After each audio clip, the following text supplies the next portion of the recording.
Hi, my name is Ben Zaleski, and today I'm going to be talking to you about my Insider-Outsider project experience. To start off, I believe this project helped educate us on the complexity that culture is and how it can be different from person to person. For my project, my partner and I both had completely different activities we discussed and how it was important to us.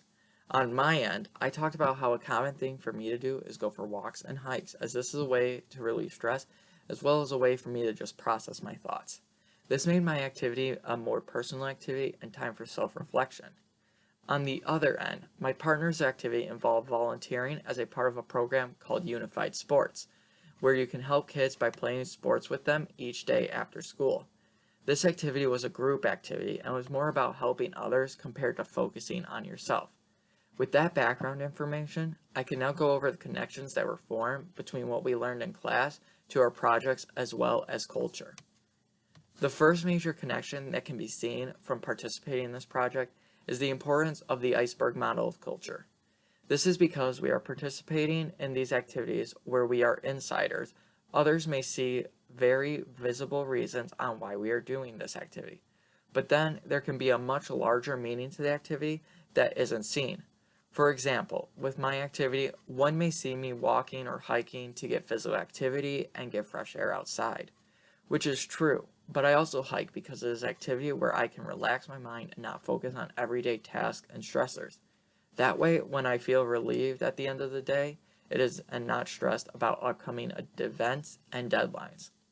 Same thing can go for my partner's activity, as some people may look at people volunteering and assume they're being forced to do it by their parents or doing it for National Honor Society or another club.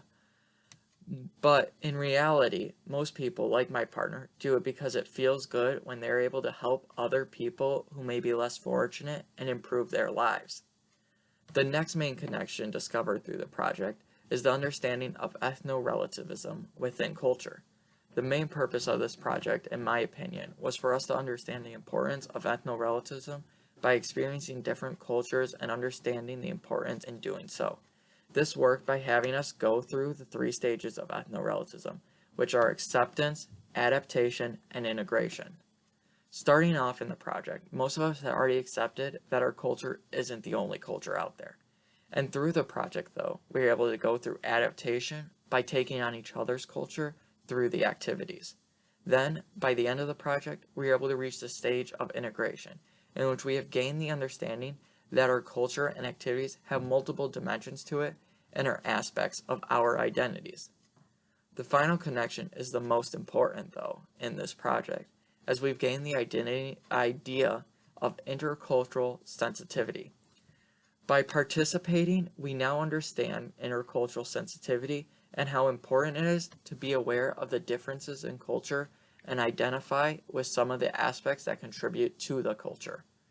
By participating in my partners and I activities, we are able to promote the development of intercultural sensitivity in our lives by being aware that there are other cultures out there, and we now understand how we can promote learning about different cultures in our day-to-day lives. Overall, I believe this project was a great way for us to learn about culture, and now we are able to be better citizens in society by forming connections and understandings about culture.